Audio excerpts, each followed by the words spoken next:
So I've been an EMT with MedReach Ambulance for the past year. I'm currently a field training officer there, teaching our new employees how to run calls. I started EMT because I have an interest in going to tactical medicine, specifically the LAPD for their tactical teams as a medic. Just Nalley, probably just not just from my own personal experience going through his course, but also interacting with students from different schools with different instructors, has probably the highest standards that I've seen, and that leads to the best EMTs coming out of his program. I have very high standards for myself as a result of the competencies instilled in me as an instructor. And it was also because of the fact that he's a very personable individual, so he's very approachable, and he teaches well for pretty much any type of person, and whatever system of learning that you feel most comfortable with. He teaches very well to each individual type of person. I don't think I've ever had an EMT who came from his school, working with me as a partner or as a ride-along, that I didn't feel confident in their abilities because I know the type of instruction and training that they're receiving.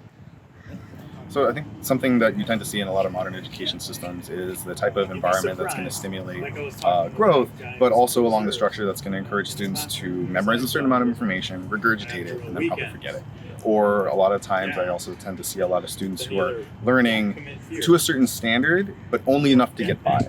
This is the kind of a course I noticed, and just in general, this type of industry where you're held accountable for not just most of the information, but for all of it. That one small amount of information that you miss might be that point that you need. This helps them save somebody's life.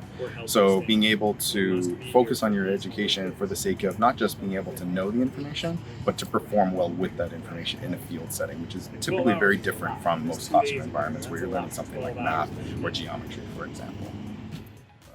Probably the most interesting and most engaging component of EMT for me is the chance to be able to serve the public, to interact with people and patients.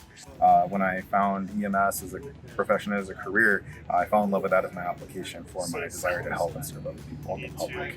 I've always put myself in those types of situations, and so now that I actually have the licensure to do that, it's been an incredibly fulfilling career where I get up in the morning and I haven't had a day yet where I don't want to jump up and get to work.